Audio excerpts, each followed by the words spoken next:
Welcome to Great Lean Leaders Making the Business Case. I'm Dr. Shannon Flummerfeld, and we have with us today for her round two interview, Christine Thomas Hill from Traverse City area public schools, just a great school district in the state of Michigan. And Christine has been a phenomenal lean leader. In round one, Christine, you shared with us some of the ways that you approach the actual application of lean leadership, and oftentimes with more of a, what I would call a soft touch, where it's not so explicit maybe, but it's just you try to make it a natural part of the work and the thinking, and a part of the way that you develop teams. So I think that's interesting because oftentimes leaders struggle with that. How do I actually launch this? And so you give some good points on that.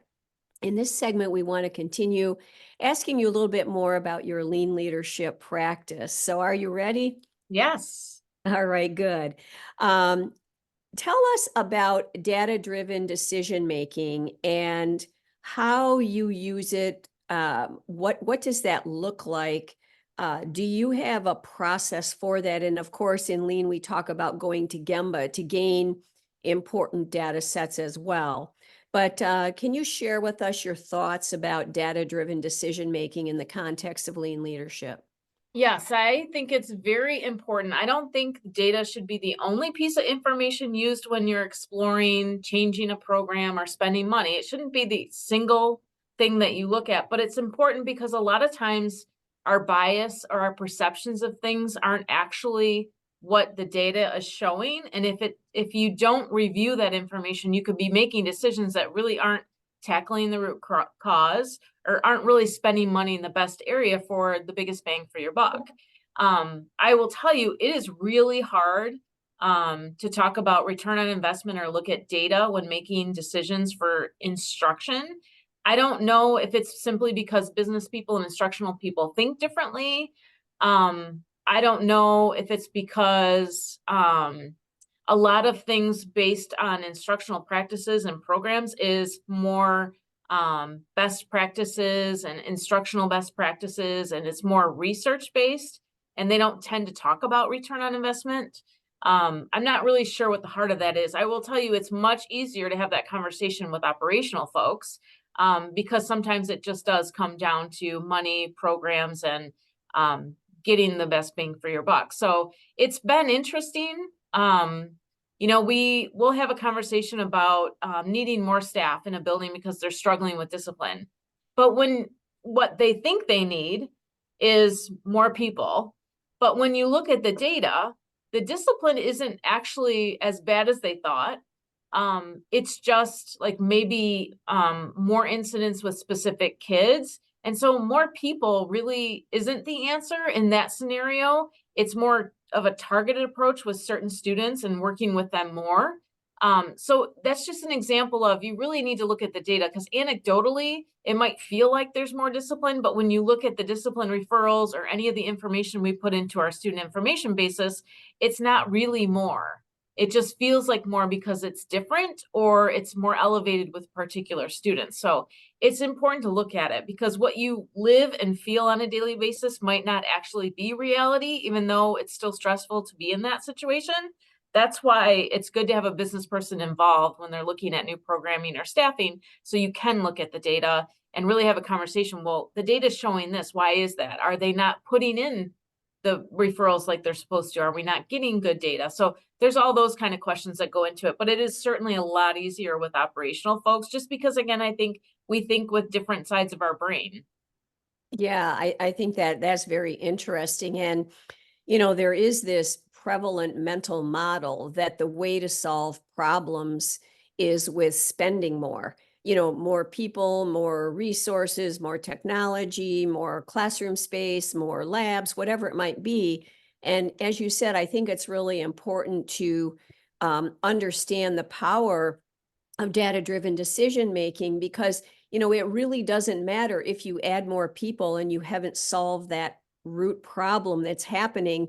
It's actually going to make the situation worse. It's kind of a law that we say in IT Like if you're behind, well, we need to add more programmers or coders. Right.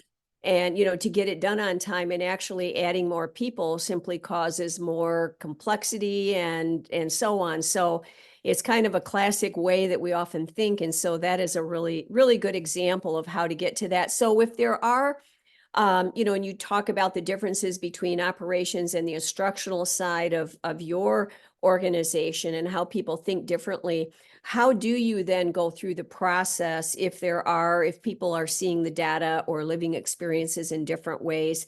How do you actually get to that solution? Do you have any explicit processes or protocols, or is it a hierarchical decision-making structure that you use? How is that determined with your data? So I would say, so I personally have gone through training with the Government Finance Officers Association on smarter school spending, and actually going through a process of understanding not only return on investment, but academic return on investment. And so, we have had some instructional people here that were exposed to that and were comfortable with it, but they're now gone, and we haven't retrained new people or brought that professional development in. So I do always go back to it. It's a little bit easier when you're just talking in generalities than, again, well, GFOA says in smarter school spending to do this, where really I can just ask the questions that are part of this. When you're spending, I'll just give an example on something we reviewed quite some time ago. There was a program called Reading Recovery, and it got excellent results, but we spent a lot of money to help 4 kids. And so it's great that we're getting excellent results, but if we want to help all kids, we're spending way too much money on these 4. Not to say that improvement's not important, but what can we do with different programming to help more students and get a better academic return on investment?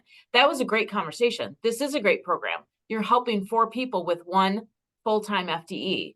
It's not sustainable. And so what can we do differently? What are the remnants of that program that we can take and maybe do a little bit differently and train all of our staff to have those skill sets so that we can impact all the students? But that was a very easy way to show, this is how much you're spending per pupil, and this is the result you're getting. It's a great result. If you do this program, this is how much you're spending for each student, and this is the result you're getting. Not as great as, but still really good growth. And overall, you're spending the same amount of money, but impacting more students, which just shows the academic return on investment. So having examples like that and asking the right questions are important. Yes, you're getting great results, but you just have to look at the impact overall and have those conversations about what it costs, how many kids are impacting, and what truly is the gain, and how could we do that differently to get the same or almost as good as that gain with more students being impacted. And I loved your response to that. It's like you ask questions. So, inquiry is the response to when there is a disagreement over the data and what to do. Right. I think that is such a strong leading behavior and way to think about it, instead of just saying, well, I'm going to make the decision and everybody's going to live Yeah, with it. you learn that sometimes by making mistakes, because you don't ever want to pretend you're the smartest person in the room, and obviously you're not always the smartest person in the room. But when it comes to business and data, you have to meet people where they are, not where you are. And so I have often found that by asking inquiring questions, it at least opens the door to have the conversation, versus saying, well, you're only helping 4 kids, so how really is that improvement? Well, how much are we spending? How much FTE is that? How many kids are we servicing? Well, what does this other program cost? How many kids could we service there? And they kind of naturally see where you're going without having to tell them, which is just a more natural, respectful way to have a conversation. And I tend to find people will shut down if you share your opinion or make a recommendation before you've really truly sought out all the information and why they think it's good. So I ask a lot of questions, and I always ask permission to ask questions too, which is kind of like a lead in that I'm going to ask some probing questions that might not be fun to answer, but permission to speak freely and ask some probing questions because I'd like to understand the process and how you think this is working. So I have found that I've learned by doing it the wrong way that didn't work. So I've just found it's much easier to ask the questions and engage with them versus talk at them or tell them what the numbers show. Yeah, and I think, when you're asking permission to ask a question, that can become a part of the culture, right? Where it becomes a verbal cue. It's a signal that, okay, now we need to focus. This may be a difficult conversation. And, out of respect, I don't want anybody to be caught unaware. And Right. so that's a very cool technique as well. So since we're talking about verbal cues and some of the ways that you communicate, could you tell us about your thoughts on your keys to successful communication? I mean, I've had an opportunity to work with you for several years in many different scenarios, and your communication is always stellar. So there must be something. Is it from the Lean toolkit? What works for you there that helps you to communicate? You've got all different stakeholders that you're dealing with, employees and community members and the government and your own executive team and so on. Can you share with us what works well for you in terms of communication? Yeah, so I think again, some of this is you learn by making mistakes, which mistakes aren't a bad thing, right? That's how you improve.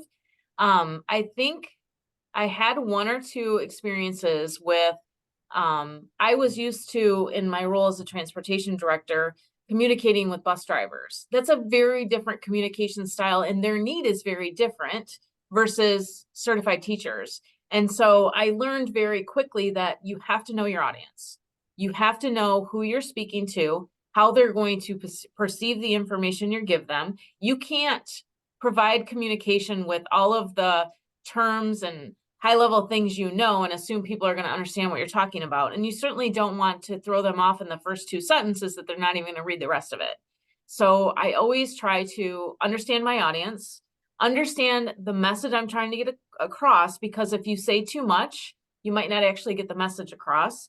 So I understand the audience, I understand the message I want them to actually receive, and then I review it from their lens. Like if I'm a parent, if I'm reading this as a parent, how am I going to read this information and what questions will I have? Or if I'm a bus driver, in my job, I'm reading this way, and how could that be perceived? And the other thing too is to make sure that you're not trying to do communications in big groups so that you can tailor it to the audience, because you don't want the teaching staff to get the message and the bus drivers not to. So sometimes you have to actually do more communication to segregated groups so that everybody's on the same page, because everybody takes information in differently, everybody reads things differently, and everybody has a different experience that they're always putting into something that they're reading. So those are the two big things: understanding the audience and understanding the message you actually want them to receive. That's great. So you mentioned, you had some learning experiences. Could you share with us like one of your biggest learning experiences, and then on the Yeah. other, some successful, an example of successful communication? Yeah, so I started as a manager, director in transportation. So I worked with bus drivers, and I learned very, very quickly that talking to them from a management perspective or a top-down approach did not work. There was no respect for that. It was always, you don't understand what we do. How can you tell us how to do this? You've never driven a bus. So, what do? You learn how to drive a bus. You walk the walk, right? You learn what they do, and you can't do that in every job. But you need to have respect and ask questions before you put anything in motion so that they're involved in it. And the more that they're involved and the more you understand what they do and the struggles they have, the more you can tailor the communication so that it's not something done to them. It's not something upper management just doesn't get. And here they're making a crazy decision again that they're just sticking us with. You really want them to be involved in the process and understand why. If you're changing something, understand why there's a need, understand from their perspective why they don't see the need and try to get them to see the need. Or just really, building relationships is like number one key for any kind of communication, especially once people get to know and respect you. They understand where you're coming from. They understand that you put time in to really learn about how it's impacting them before you make any decisions. So that goes a really long way. It wasn't too tough of a learning curve with bus drivers, but boy, did I struggle with teaching staff. Yeah, Again, what happened? I am not an instructor. I don't think that way. I'm an operations person. I try to watch budget. I try to be effective and efficient. And teaching is it's very different. So my bad experience was, we were about to rebuild a building. So Eastern Elementary School, it was about 2016, and I was maybe 1 year into this position. And I thought that the way that I addressed the bus drivers by going to them, by dumbing it down so that anybody could understand what you're saying, and then share the information at a higher level as they learn. I learned very quickly that did not work with certified staff. Um, there was a very big disconnect in what I was trying to say and what they were hearing, because I didn't understand my audience. I didn't understand where they were at, what their challenges were with the move. But I went into this meeting with them thinking I'm being so supportive, but I'm trying to get them to help solve a problem. They don't want to help solve the problem. They want us to do it and leave them alone to do their work, right? So I just remember being in this meeting, and I asked them to help maybe come up with a field trip or something we could do with students to allow them time at the school to do some packing, or maybe you could come help solve this problem. And they just looked at me like, you haven't solved this problem yet. Why are you dumping this on us? And I'm like, I wasn't trying to dump it on you. I was trying to get your feedback and have you involved. And they're like, you just need to take care of that and tell us it's taken care of so that we can have the time that we need. And I just kind of left going like, that was a disaster. Like, I thought I was being very helpful, and it was a disaster. So what I did better was have their principal meet with them to talk about thoughts and ideas on how to maybe handle solutions. First, finding out, do you want to be part of the solution, or do you want somebody to just fix it? But having the principal do that, because they already have the relationship with the teachers in that building, was much more beneficial. And then I could come in and say, so I've heard from the principal, you are looking for this. This is how we plan to address it. Are there any questions? And that was way smoother. Like, I can't even tell you what my face probably looked like in that meeting. I was like blindsided. I'm like, where am I right now? This is so bizarre. I think I'm being so supportive. And they're like, yeah, that's not any help. You're not supporting us. Like, how are we going to do this and that? And why do we have to solve your problems? And I'm like, that's not at all what I meant. I apologize. I'm clearly not speaking to my audience and did not understand where you guys were at. So that I learned a lot. That was like, yeah, that was a very odd experience. Yeah, well, thanks for sharing that with us. I think we can all relate to that, because it's sometimes hard to understand, what that audience really what drives them, what motivates them, what they're used to, what they expect. And it's easy to miss that. And so I think that's a great example of just a small change. And boy, that small change involving the principal just probably opened it all up for you. So wonderful. Thank you.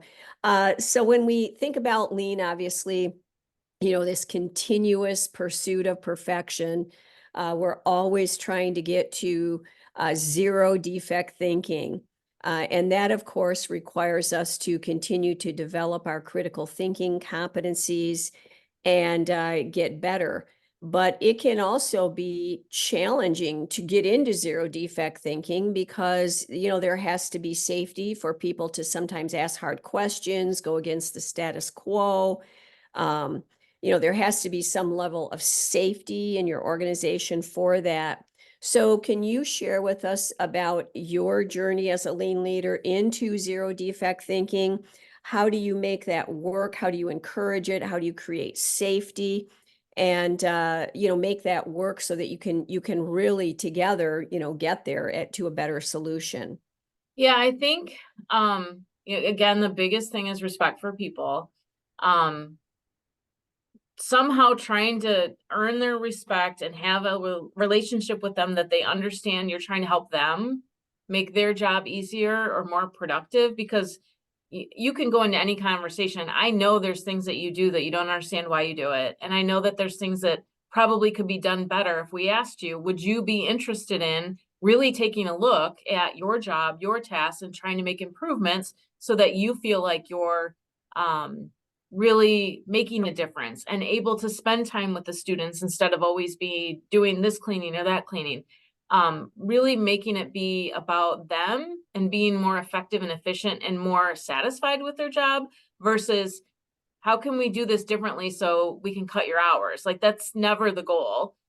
We're fortunate, we're big enough that if there is something that you can cut hours on, you've got time to really address that through attrition. And so you're not impacting people. So if anybody thinks there's going to be a change that's going to impact their job, it's a non-starter. And so just having respect for them and say, I don't understand your job. I know there's certain things that we have to do for compliance or by law. I don't know that you know what those things are. I would like to understand from your perception what your job is, what's most important, what you struggle with, and how we can make your job easier for you so you feel satisfied in your work. And usually that's at least a good starter to engage them in the conversation. You know, sometimes there are things they're doing that they don't need to do and we didn't know they were doing. Yeah. Or like somehow we didn't catch up with them on, oh, we're no longer doing that practice. We didn't know you were still doing it. Or, you know what, that is a really great way to handle that. I didn't know you had the system set up. Would you be willing to share this with all the other lead custodians? Because I think that they would really appreciate your thought process, and getting them together to have conversations and kind of see those aha versus management coming in and say, do it this way, it's better. It's peers meeting together to say, well, I had this idea. What works for you? What doesn't work for you? Let's share. Let's really explain why, you know what, that is a pain. It does take time. And I apologize. It's required by law. If there was a way to do it better, I'm open to having that conversation, but we still have to do it. And I think there's just a respect there that you're being honest with them and you're sharing information. You're not keeping it close to your chest. We don't hide anything. I don't feel like I have more power because I know more than you. I am open and honest and share everything that we're doing. And I would respect anybody's opinion on making some positive change so that we can do what's best for kids. So I think just being open and honest and understanding that going to the people doing the work has got to be the first start, because how do you really understand what they're doing, how they're doing it? You may think you know, but you don't actually do the work. So you don't truly know. So bringing them in, having the respect for them, and having those conversations and getting peers together to share experiences, not just top down. I Really think important. that's a really interesting take on how to get to zero defect thinking with the peer-to-peer piece, and, you know, going to Gemba, and, you know, just being, like you say, transparent. How can you ever get to zero defect thinking if you're not willing to be transparent and accountable? There's an automatic block right there. If, you know, as a leader, you're not willing to do that. So that's a cool view on that. So now I know when you're in the scope of responsibilities that you have, Christine, that you are also responsible for both instructional and operations technology. And can you talk about the impact of technology on you as a lean leader, the work that you have to do? You know, what are you seeing in the future coming? I know that you've brought in some new applications to, you know, track things better and so on. So maybe you can talk about that for a moment. But what are your thoughts about that whole big bundle of robots running the world and the role of lean leaders in the I have a future? lot to say about that, because I will tell you, technology is a blessing and a curse. Yeah. People think technology will solve all their problems, and more technology is not always the answer. At some point, I think we have too much technology that people don't even know what's available to them that could help them. They're so overwhelmed by all of the opportunities that they can't even connect to something that could be a benefit. So whenever we're talking about technology, I always ask, what is the problem we're trying to solve?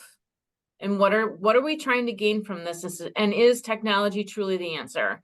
If we're throwing one more program at people and they haven't learned the last 5, are we really going to get a bang for our buck, or should we look at it differently? So many times we get asked to do something, and why are we doing this? What is the why behind this? What is the benefit you're trying to get? So people can get this data. How many people get this data? How often do they use it? How many people understand how to get the data if it's in a system? It's just really, again, like, I'm an annoying 2-year-old. Why? What do you do with it then? Where does it go then? And it's because so many times I see systems put in place, and our technology job does a great job creating systems and running systems, but they're like way overwhelmed and overworked, and they're doing things that I would never have them do because they're experts doing something menial that maybe 10 people in the district look at. It's like, what's the return on the investment? You're Mhm. putting, well, it's our people's time. Well, our people's time is money, because if they're spending time on something that doesn't get a return on investment, they could have been spending time on something that really gets a return on our investment. So I struggle with people to say, well, we already have the staff, they can do it. Well, they already have something on their plate. And if you prioritize this, what now have you taken off their plate that really could have made a big difference for our organization? So just having those questions, trying to understand what is it you're trying to gain from this process you'd like to start? Who is your audience? Like if you're trying to help 10 people in the district, that's a whole lot of time and energy to spend. Maybe there's another way we can do it. That one of the things that I think that you probably have a later question about, something that irks you or something that really you struggle with. And I struggle with people that create systems to deal with exceptions. It happens all the time. And Mhm. I just sit back and say, is this an exception? I mean, I don't want to make a rule for the exception. I want to make a rule for all and deal with the exceptions. Because Mhm. again, we're a big organization. We have 1,200 staff members. If you're talking, this has happened 5 times, to me, that's not the rule. If it's only happened 5 times this other way, the rule's working. We just have to figure out how to deal with the exceptions, because there's always going to be them. There's no Sure. one Sure. size fits all for anything. Right. So I'm constantly, in fact, there's a conversation right now about our next negotiation session and changing something in contract language, because we've had 2 out of 550 teachers not do it right. And I'm like, okay, again, is that an exception we can deal with on those 2 people? How can we handle this? Because if you change the rule, now instead of 2, you might be dealing with 300 on the Mhm. opposite side of it. So I'm always having conversations about, why are we wanting technology to, what problem are you trying to solve? Why does it need to be something technology based? Because I'll just tell you, we have way too much. Our Mhm. teachers struggle with the next thing, Mhm. and you have to really provide what is valuable and needed and stick with that and not have too much extra fluff, because they get overwhelmed and don't want to do anything. Yeah. And when you're asking them to learn something new, save some of the asks to the important things, because I don't know how many times I've heard from our teachers, well, this thing will be done in 2 years. I'm not going to learn it because there'll be a new thing. Well, we need to save our leverage, and we need to save the ask of the staff for those really, really important things, not all the extra things that maybe aren't really getting to the root cause of solving a problem or making a better impact on instruction. And Mhm. I constantly, when they want something technology, I'm constantly like, the hair on my back goes up, and I'm like, okay, can we have a conversation about that? Sure, we can do that, but should we do that? Yeah. It's yeah, our tech people really get bombarded by instructional people. Well, can't technology just do this, or can't I just run a report to do this? Well, we can do anything for you. Is it worth our time? Is there a better way to do it? Mhm. And so on. So that I'd say it's a blessing and a curse, because it is. Yeah, I think that's important because, especially in education, we've seen so many initiatives where, it's viewed or pushed as, oh, this is a panacea. I mean, I remember when we were first putting computers in classrooms back in the 90s, and that was supposed to be like the big thing that was going to change education and so on. Well, many districts, had bonds and computers sat on desks under dust covers, never were even used. So I think it's really good that, that we consider technology as simply a tool. It's not a solution. And, we have to keep that in mind, always using that continuous improvement thinking, no matter what we're presented with. So that I think is really, really important, and helps people to understand, the responsibility of how we allocate the dollars. You're you're a public institution, so can certainly enter into scrutiny that way. So when you think about the future, and we're talking about technology, that future is, there are things coming, we know it, they're going to impact education, but outside of that, just speaking in general, what are your hopes and goals and vision for your teams, your employees, your organization, oftentimes we have this untapped bandwidth in our organizations, and there's so much more we can do. And if, say, just sometimes stepping back through the check and adjust steps of PDCA can help us say, wow, we can actually do this. We never thought we could. And so when you do that, what do you see? What's left untapped there? It's such a challenging question, Shannon, because schools are so highly regulated. Mhm, Most of the stuff I would say is all stuff we're legally required to do. mhm, We spend so much time doing things required by law that we can't even truly get to the heart of where we think we can make improvements, and it's an untapped environment because we're so busy dealing with um, Title IX, Title VI. mhm.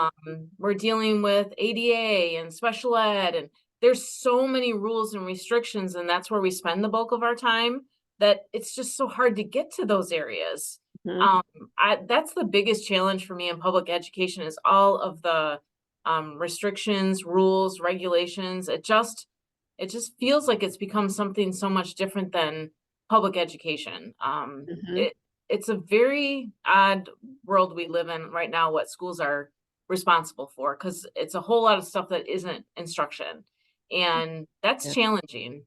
Yeah, definitely. And I mean, it just seems like every year there's more layers added to the body of regulation and the compliance work. And, some of those regulations are ridiculous. I mean, one example is the one in the state of Michigan, the Durant case, a few years ago, where the legislature said we had to do these kinds of things to deliver a certain type of instruction or for special education, and there was no funding for it. There was no way to do it. And so, this idea of these unfunded mandates, have also been something. Then you have to fight against that instead of actually doing the work. So Yeah, it can be we have a pretty lot of frustrating. unfunded mandates, Mhm, and I would say some of them go unnoticed. Like, there's a couple things that we're required to do by law, and we know we're not compliant. We don't know how to get compliant. We don't know any school in the state of Michigan that is compliant. And somehow that's just acceptable because nobody's figured it out. But there are some things that there are big penalties for, and we certainly don't want to be in a position where we're losing funding because we didn't do this right, and now we can't do this program for a student. But it's a dance. You have to figure out, what really are the ones that are really important, that you're not going to get in a situation where you're not in compliance or getting a lawsuit or potentially losing funding from the state, but also doing your best to meet the others without, I guess, risking the instruction of students and making sure students are taken mhm, care of. So it, I will tell you, there are school districts that don't apply for grants or don't take grants because money's great, but the mm, restrictions are so heavy, you actually have to hire a person to oversee the grant, and you would have been better off just not taking the money, which yeah. sounds crazy, and the public goes crazy if you don't take grant money. But everything that's involved with overseeing it and the restricted way you can use the money, you don't even know how to use it. There, Mhm, so many districts have left money on the table, and people get frustrated, but I get it. Like, you mhm, you take this money, but if you take it, you have to do X, Y, and Z, and you have no idea how to do that with the staff that you have, and you mm, can't find people to do it. So you're left either trying to make it work the best you can or just sending the money back, which mhm, is so frustrating.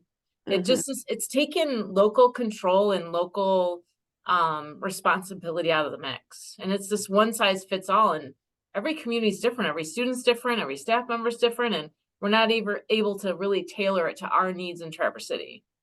Yeah, I think that's really interesting. And, the role of the federal Department of Education continues to grow, which is, really the responsibility of educational delivery rests with the states, and then that's given to local districts.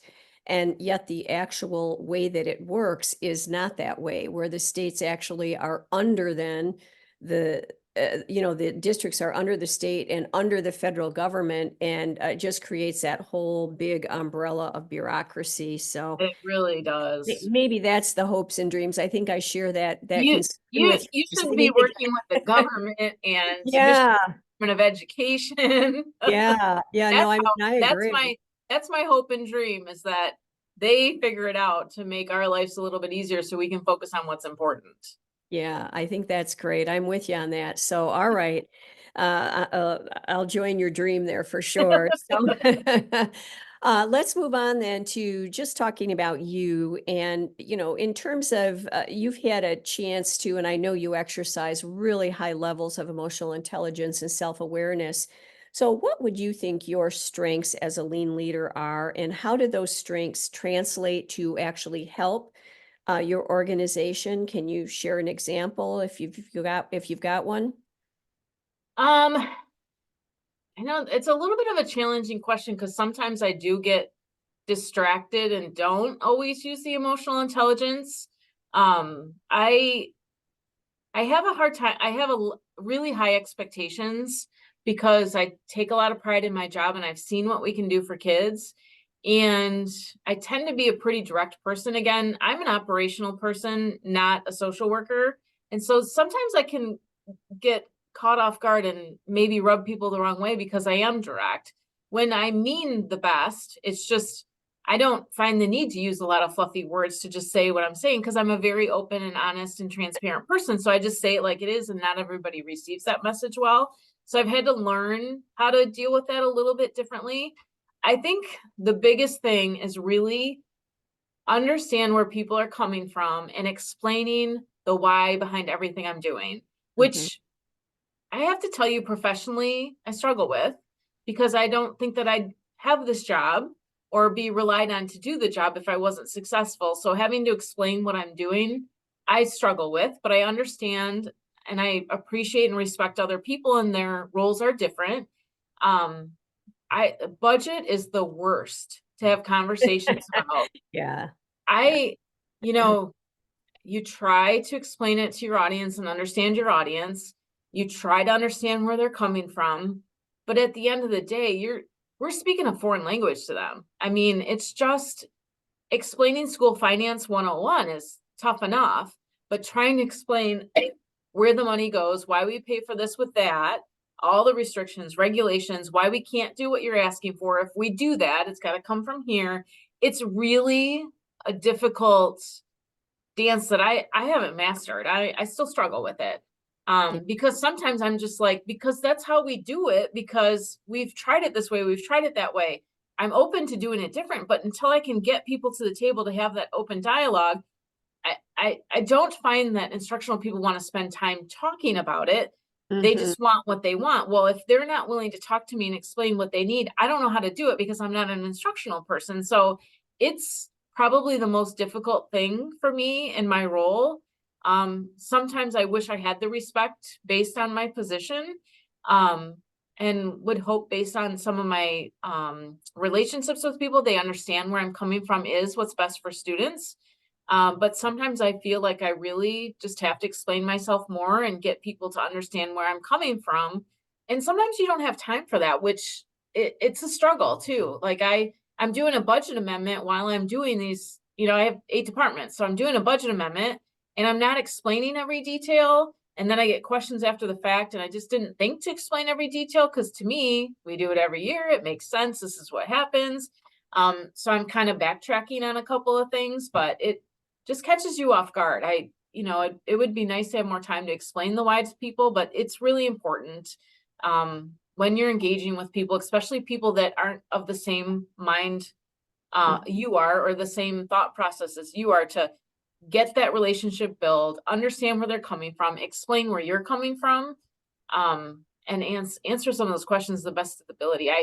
The biggest thing we struggle with is terminology, acronyms. Mhm. It's just so hard to have a conversation with instructional people about school finance in general, what happened in 1994 with Proposal A. Like you're speaking a foreign language to them, and it's like, how best can I explain this to you to get what you need and not confuse you more? So really trying to understand what's the question, because they ask a broad question and you can be there all day, but what really is it that you're struggling with? What can I provide that will help you understand without having an 8-hour course in school finance? So it's just really trying to have that open dialogue, do the best you can to meet them where they are, try to understand where they're coming from.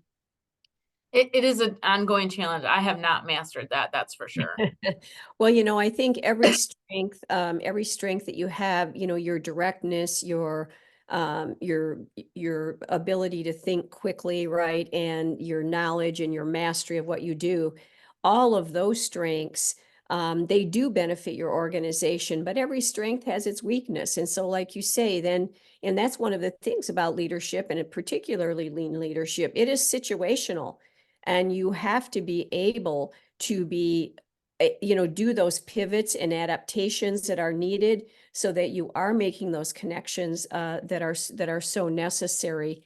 And yeah, I appreciate your transparency on that, which I think is one of your strengths, transparency for sure. And it's definitely, like you say, it's a balancing act all the time on how to do that. And that's fundamentally the challenge of leadership in general. It's loaded with paradoxes. It's not this clear-cut path, right? So you're always trying to look at the situation and figure out the best thing. Yeah. So in turn, then, what are you most proud of as a lean leader? Can you tell us what happened and what the results were? I know you've got a lot of great successes, so maybe pick one or two. Well, I think in my career, just personally, the transportation department sticks out because it was my first experience as a manager, as a director, and it was really a true complete reorganization without necessarily intending to. We knew we had a problem. Nobody in upper management understood what the problem was. And we had a staff at transportation, unfortunately, that were stuck in their own niche. They couldn't even explain how they did things, or it it was so eye-opening to go out there completely brand new, knowing nothing about people transportation, and to learn. And then just to see, like, I was so overwhelmed with, I just couldn't believe we had some people that didn't ever speak professionally or respectfully to any supervisor. I just was so dumbfounded by that. I'm like, I just never understood, like, who do you think you are that you can talk to the superintendent that way? I understand you don't agree, but we need to have a professional way to have discourse. We cannot spout off to the superintendent in a meeting and think that's okay. Um, I think the biggest part for me was, at some point, Shannon, there is a need to move people on. Sometimes it's not a fit, and sometimes that's a hard thing to do. It's probably one of the hardest things to do, It is, and I think if you do it well, and I had a mentor here in HR that helped me really understand this. If you do it well, like, I've had people that I have let go, that I've gotten them to resign rather than be terminated, and they've thanked me. They had a sigh of relief after the fact, knowing this was not a good fit for them. If you can do that, I think you've figured it out, right? Mm-hmm. Because, like, you're not doing your job well. Maybe it's not a good fit. I'm concerned for you that you're going to be put in an unsafe situation, that you're going to put students in an unsafe situation. How are you feeling about this? How do you think you did on this? And getting them to just see the bigger picture from my perspective, that there's a concern for you. There's a concern for you, for students. And I'm speaking specifically about transportation, but maybe this isn't for you anymore. Maybe your response time isn't as good as it used to be. Do you really want to put yourself in a situation where you might be harming kids? Like, I had this lady in tears, and she was thanking me. I don't think this is for me anymore. I didn't realize Yeah, that I wasn't comfortable anymore. And Mm. if you can get to that point and truly explain to them, what is the goal? What's the concern? Have respect for them still as a person. Understand that for the most part, everybody has really good intentions. Some don't. And we do have to move those people on as respectfully as possible. But for those people that really have good intentions and just can't do the job, we need them to understand it's not a good fit and move them on. And that's probably I think maybe the most satisfying work that I've done, not getting rid of people, but getting people to understand it's just not a good fit and it's not best for the organization, in a way that we did have to kind of clean house, and then doing it in a way that wasn't so adversarial was helpful for me and a growing learning experience. But also just really diving in, and, like, I have my CDL, I've driven routes, I've learned what they do, I've seen what they do. So I've always been able to meet them at their level. Anybody that would say to me, my route's hard, you couldn't stand it for a day. You know what? I'm going to drive with you tomorrow. I'm going to drive the route. I'm going to let you work with your students so that you can gain a relationship with them, understand them better. You're very frustrated with some of the students. I want you to spend time getting to know them, and I'm going to drive your route for you. Or just randomly, they'll challenge you on something. It's like, you know what? Let me get my shoes. I'm going to go with you today. You're struggling. I want to help you. And just being able to learn what they do what they do. I've always been somebody that walks the walks. I am not ashamed to clean a toilet or to vacuum the floor. If I see a custodian that's struggling, like, I think you have to be able to understand that people are human. They struggle with things. You need to find what it is they're struggling with, show that you support them in the best way that you can, and maybe sometimes move them on to something that's more satisfying to them. But that transportation reorganization is my most satisfying work. It was the hardest work I've ever done in my life. I think for probably 4 weeks, I was working like from 7 a.m. till 1 or 2 a.m. And it was very, very exhausting. But asking questions, figuring out why they did certain things, involving systems where it made sense. Mhm. They were literally routing in their own old way, and they got a routing system, but nobody understood how the system worked or why Yeah. we were getting a system. So they were taking their old routes and just putting them in the new system and making the system work for what they did. And that was never the intent of the system. The system's supposed to save you time, do some things for you, produce some information to make routes better. And they weren't using it that way. So it was learning the system myself and becoming an expert router before making any changes was really, really important. So I had to go on routes. I had to look at them. I had to drive with drivers, learn the area. We have a large area. Some of these, Yeah, some of you have these, one of the biggest in the state. some of these roads we drive are so challenging. They change names when they change townships, and you have to go around the lake and go this way and that way. It's so convoluted. But I think really, truly understanding the current state, understanding the future state, getting buy-in, and getting the right people on board. And Mhm. unfortunately, sometimes moving the people that aren't right off board in the most respectful, professional way you can. Um, and just getting people bought into doing something for the reasons we're here, using systems to increase productivity, not just Mm, have it do what you've always done, but mhm, use the systems when they make sense for what they're designed, and always having a conversation about something's not working, why isn't it working? mhm. Really truly getting to root cause. Like, I have small, like, probably insignificant examples where people in the room are like, we get this big aha, and it's really stupid conversation. But I think I shared it in the last interview. It's just like, why we're so embarrassed. We keep getting calls from schools that the trip driver didn't show up. How does this keep happening? Yeah. And like, the root cause was the driver's not doing the job. Driver's not doing the job. And it's like, well, wait a second. We're not doing our job because we don't even know the driver didn't pick up the bus in the first place. Right. But like, all of a sudden, everybody looked in the room and they're like, oh, yeah, like, just reminding the driver more is not going to fix the problem. We have to own it, Yeah. find out if they're even like, it just, some of the stuff is just so minuscule. And you're like, well, that was so easy. Why did it log? I mean, hours and hours, probably meetings and meetings, phone calls and phone calls My for, gosh. say Yeah. a simple, Yeah. a simple solution where you just can actually sit in the room and Yeah. think together about the problem. So that's incredible. So, we've talked about the state and federal government and, the concerns that you have about the restrictions and confinements, that all of those regulatory body and case law creates for you. But what else are you concerned about as a lean leader? What are some things that keep you up at night? Honestly, I think the biggest struggle I have is, um, I think, um, social conflict. Uh, Hmm. I, I won't place blame anywhere, but I will tell you, I, people don't meet person to person and have conversations and get to know each other, which leads to a lot of really hurtful conversations or emails or social Hmm. media posts without understanding, because somehow that's become acceptable that you can just totally um demean somebody in public and not be held responsible for it, and not really even understand what it is you're even talking about. Somehow I struggle with that, and that's so way beyond schools.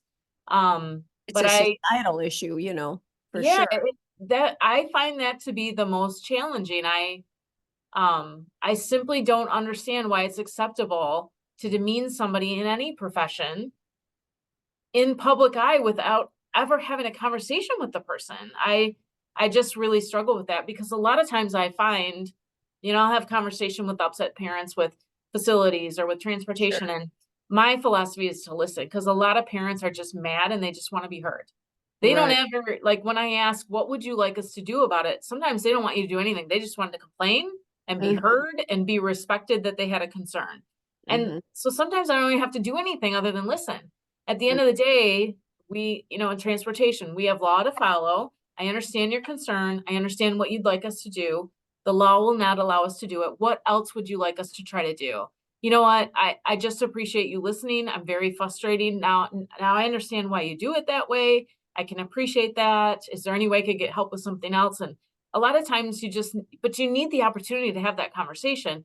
mm, Email doesn't create that relationship or right. respect. Social media, text messages don't do that. I miss the human interaction where you can honestly have a conversation, be seen as a human that cares, Mhm, and be afforded the opportunity to talk through problems. That is my biggest challenge as a leader. mhm. I think that's really interesting because it's something that many of us are very concerned about, especially generations who have lived through decades and eras where where we didn't have the social media and we did have to rely on the human interaction and understanding the value of that. So yeah, there's been and I think also COVID really left a lasting impact on all You of did. that and what that means to be remote versus in person and so on. So that's great. If you were to think about and we've talked about the ups and downs of things, but is there something in your leadership practice that you would like to address?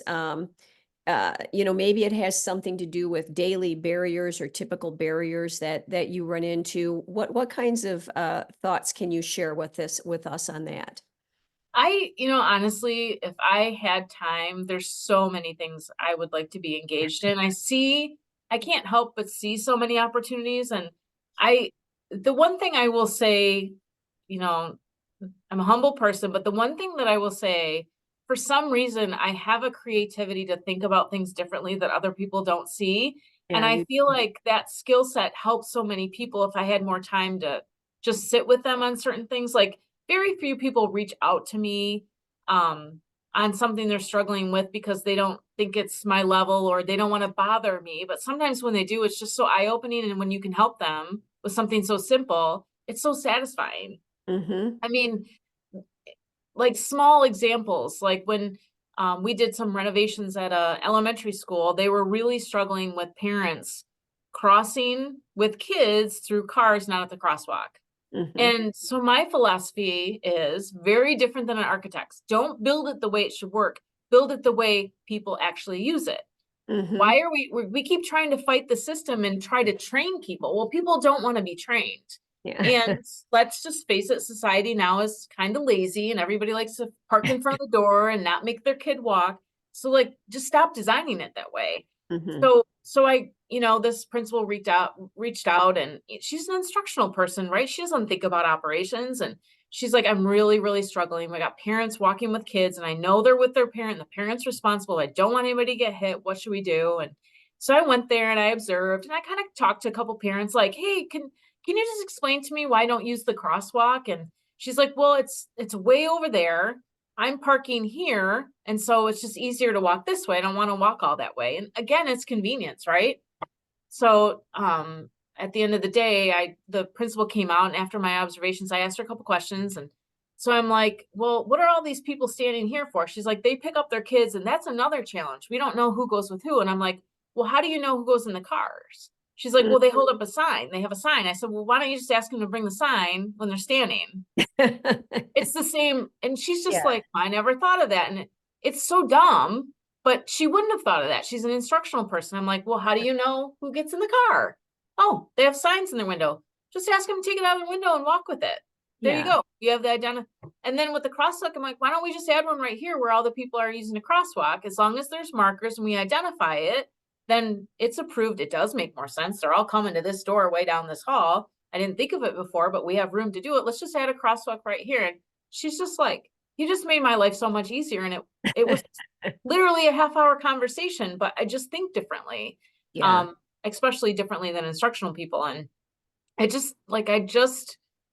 don't know. I just like trying things differently, and I have different thoughts and ideas. And I that is one thing I'll give myself kudos for, is I do tend to be creative and think of things other people don't. I don't know Mhm. why that is. I don't know if it's my experience or if it's because my brain just works that way.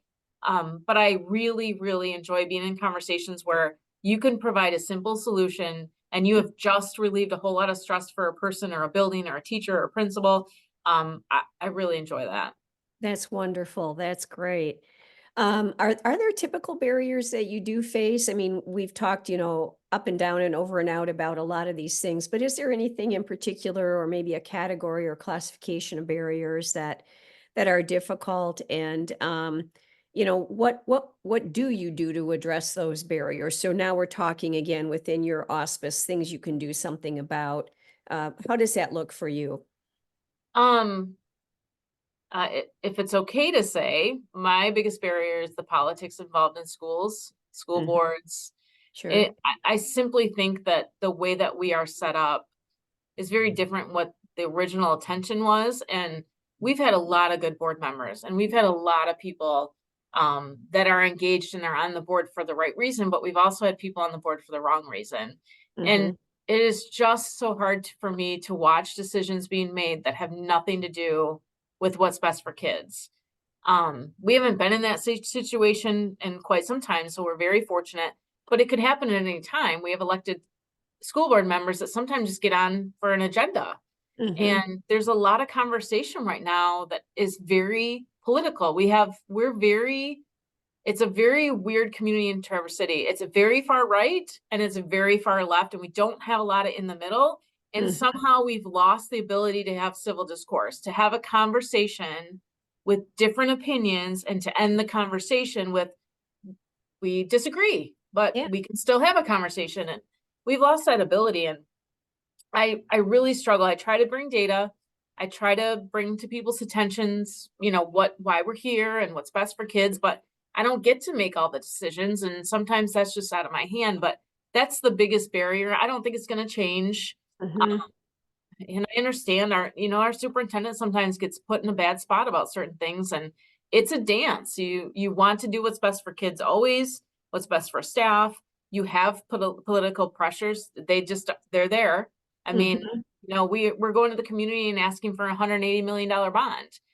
With respect, we have to be super careful as we're leading up to that, Hmm. to make sure that we're not upsetting people for no reason, or you have to understand where they're coming from and whether or not they think you're using the money responsibly. And um, it's all challenging because it's not really the experts running the district. It's the community, elected board members, Yeah. and the state of Michigan, the federal government. So it's challenging. And it's a barrier that I will not overcome, but I've learned to accept it more and learn that I can't change it. And so how am I going to deal with it in the best way that I can? But yeah, that certainly is the biggest barrier that I struggle with the most. Hmm. Yeah, that's definitely difficult. And the the boards that we have in education are very different from the board of directors that happen in the business world, where they bring certain qualifications and knowledge, to the table, and the advocacy is often very clear for the shareholders and so on. So yeah, we do have a very unusual governance structure in education that I could see would be creating those barriers. So, overall, just what do you consider to be best practice for a lean leader? What does that ideal lean leader look like? What do they do, all day, all month, all year? What kinds of thinking routines, practices are they bringing to their daily lean leadership work? What does that look like in your mind's eye? I think, um, I think for one, it's being very organized. Um, Having respect for people, which I keep saying, but it's so important Yeah. because Yeah. it's like, I love the book Who Moved My Cheese, because it is it's a very easy read, but it is so true, is people don't automatically like change. Um, People are very territorial about things, and having respect for that first is very, very important.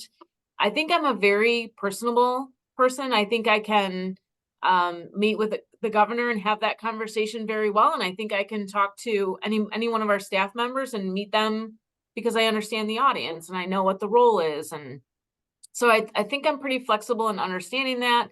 I think it's very important for lean leaders to be open, to accept mistakes, to look at them as opportunities, Mhm. to not look at things as problems, to look at them for opportunities for improvement, and to truly think about continuous improvement. Like lean isn't a one and done. You don't just do that and you're done and good, we're better. It's continual. So that practice we put in place 5 years ago might not actually be working anymore, and we never went back to check it. Well, that's not really lean. Like you're bought into understanding that what I'm doing now might not actually work the way that it used to, and that I have to learn to improve and check my own practices as well. Um, I think really looking at as a continuous improvement and being able and aware of looking at your own practices and how you do things and how you can improve. I'm always asking directors that report to me, how can I help you? How can I do better? Is there anything I can take off your plate? Is there anything that is that you're challenged with that I can help with? Or do you have any feedback for me on my leadership? I always do that during any evaluation.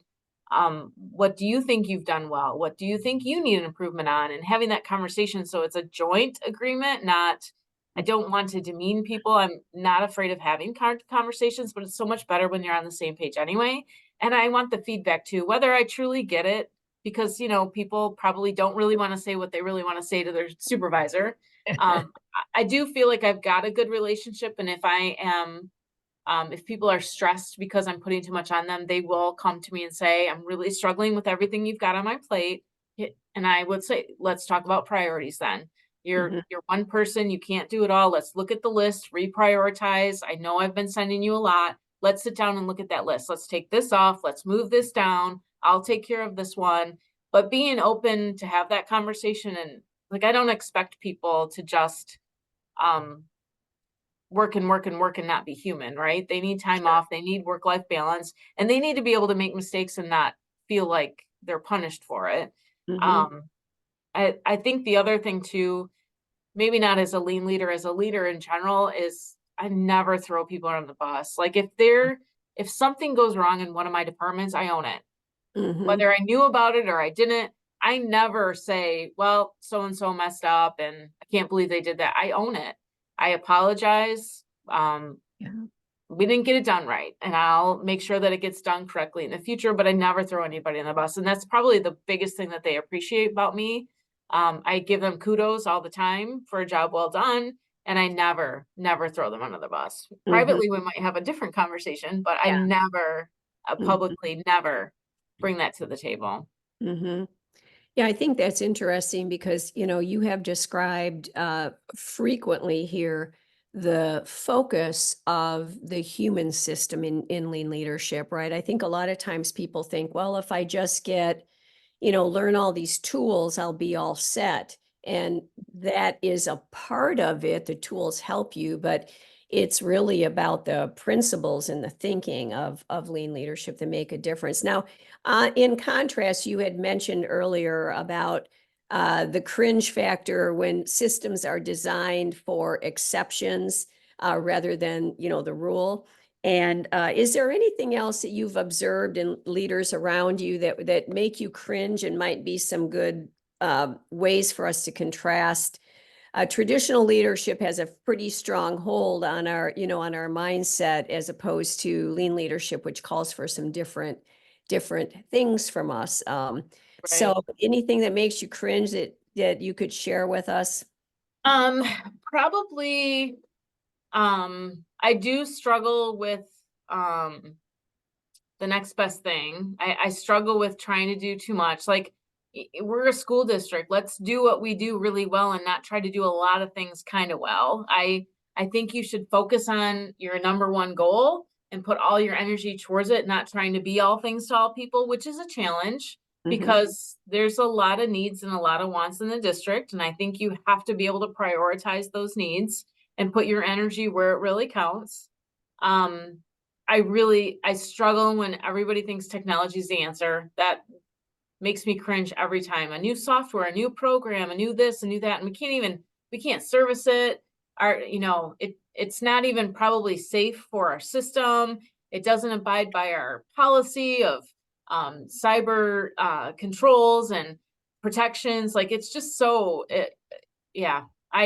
I struggle with the one-offs and everybody wanting to try something new without investing the time to understand current state, understand for future state, and what the root cause is. They just want to try a new thing because that'll fix their problem without really spending time to investigate what is the problem. Maybe it's not a thing. Maybe it's a person or a practice or something we're doing we shouldn't, or something we thought everybody was doing and they're not. And it just needs to be training.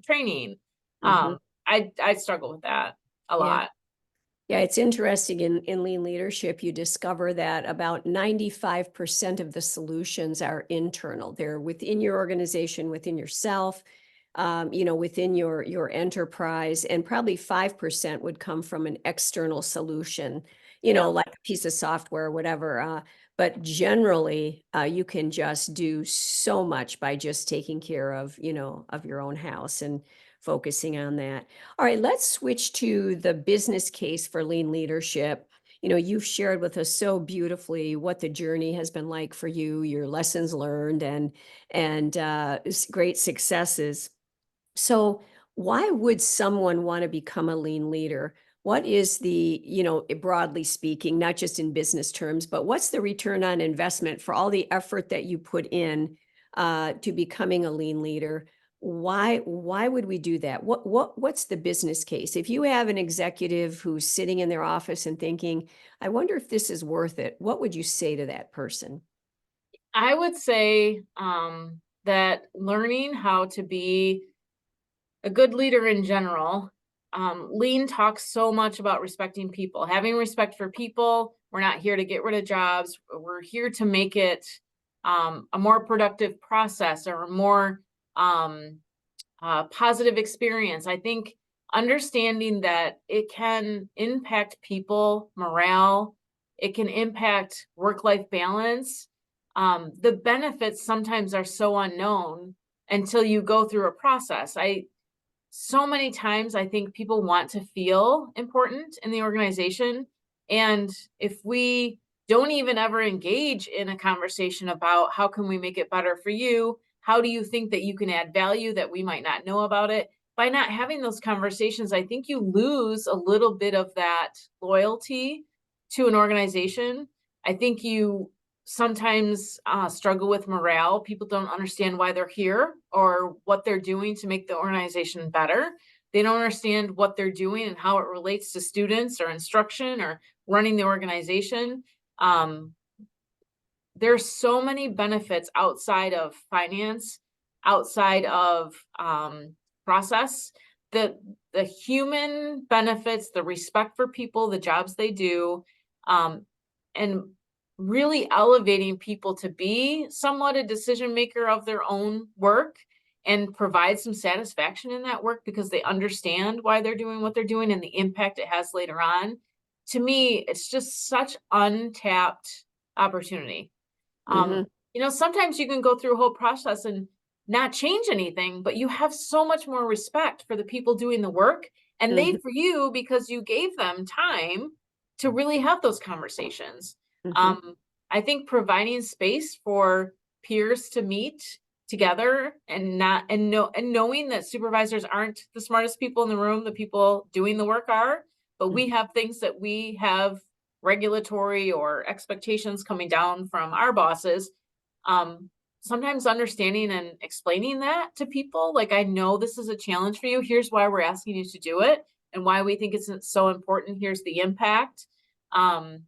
I just think because lean is so focused on respect for people and the social, human aspects, the relationships, that's why I think it's so important. I don't think it's ever wrong to get to know people and appreciate their work and give them a kudos at a board meeting for something that they shared with other schools that work so well.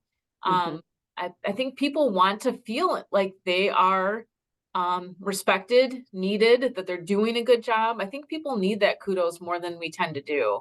I try really hard to do like little thank you notes here and there, and I wish I just put it on my calendar weekly to spend time doing. I should do that because it just like it's so simple to write a quick thank you note and to put it in the interoffice mail, and it just it's like goes leaps and bounds for that one individual or the 10 people they tell.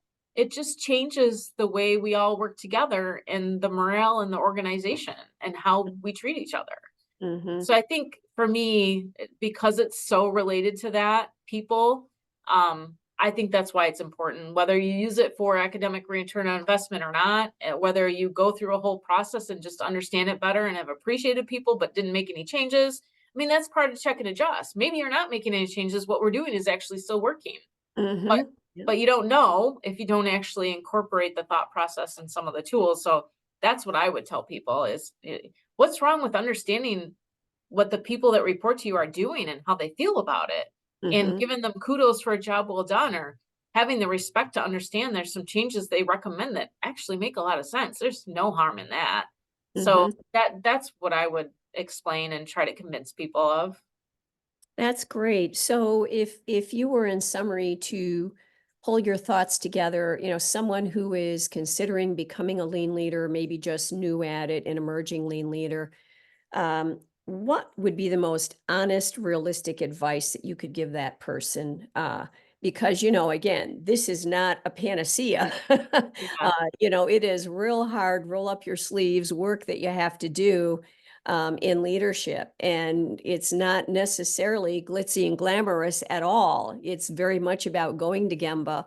So, what are your thoughts? What could you tell somebody so that their learning path could be accelerated or focused correctly? I think I've shared this with you, but I have an honest conversation about don't get bogged down with the terminology. Don't get bogged down that it's the Toyota thing or that it's only for organizations or it's, the sorting, the five S's. Don't, it's not just that. It's so much more than that. So don't get buried by things you hear or by what we call things. Really truly look at the opportunities that are involved in everything we do. And never being afraid to expose yourself because I think people respect that. Mhm. Like I'll admit when I make a mistake and I'll apologize. So, but also give yourself permission to make mistakes and to really truly look at it as an opportunity for growth, not as sure I feel guilty about things when I make a mistake, but I always try to then the next day get over it and say, well, what am I going to do about it? How am I going to make sure that doesn't happen again? Where can I improve? I think you have to be okay with learning the weaknesses and the strengths that you have and learning yourself along with it's a journey, right? You're learning about yourself, you're learning about process, you're learning about people, and you're just committed to, this isn't another thing. It's just a, a way of business. It's just a way that you think, it's a way that you look at things. It's not a program that's going to be gone in 2 years. There's new tools probably that will come out or tools that maybe you don't use, but it's more a style of leadership. It's not a thing to do. It's Mhm. really embracing and incorporating opportunity, um, mistakes as opportunities, learning as you grow, and being okay that you're not perfect because nobody is really. So I think just that would be my biggest conversation. But I just tell people all the time, don't pay attention to the names of things because that just turns people off. They're like, what's an Ishikawa? And I'm like, look, we're gonna look at current state, we're gonna look at future state. Like, it's okay if we don't ever get to future state, but what do we wish it would look like? Because that's exciting work to talk about what it could be, and maybe it really can't be because of whatever reason, but it's asking you to think outside the box and get excited about something. Yeah. And people want to do that work. They want to do the fun stuff. So um that would be how I would talk to somebody, what advice I would have. And Yeah, I think that's great. The idea that you're the point person, that you're the you have all the answers, you know, as a leader is just such a misplaced and misguided paradigm for leadership, and instead replacing it with respect for people, openness, you know, the ability to have conversations and engage in inquiry and do that continuous improvement work together is a very different model. Mhm. And so those are some great insights. Christine, do you have any final summarizing thoughts you'd like to leave with us today?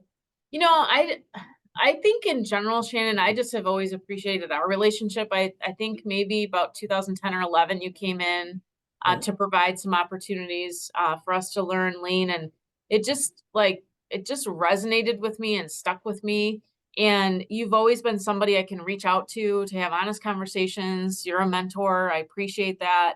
And you know, you help me think about some of the stuff that's hard to think about too. Like, what could I have done better? Owning those mistakes, like, yeah, it's an opportunity for improvement and it's okay. It's okay to mess up just as long as you recognize it and try to do better. So I've always appreciated that. I appreciate all the resources we have and some of the other things going on with lean and the other opportunities you can learn from. I happen to benefit from the Toyota way because I oversee operations. And so some of that resonates with me. It will never resonate probably with an instructional person, but being able to see it in so many different capacities and learning, it's not just about uh, uh, car manufacturing production line, right? It's not just about that. It's so much more than that. It may have started there, but you know, when you see successes somewhere, you try to emulate that elsewhere, even though it looks a little bit different. Um, so I truly appreciate that. I appreciate that there's resources. I appreciate you and what you've done. I appreciate knowing there's other people out there that struggle with the same things and having the ability to reach out and have peer-to-peer conversations about stuff that is hard, about trying something that's risky. Yeah, I appreciate the opportunity to work with other people that are open and honest and transparent. And it's been very, very beneficial to me in my career. That's great. That's really good to hear. And I would like to comment that certainly the mentee has exceeded the mentor. I can see by the by this interview. So well done, Christine. I Uh, appreciate it very much. Christine Thomas Hill, everyone. Appreciate your insights and thank you so much for sharing with us. Thank you.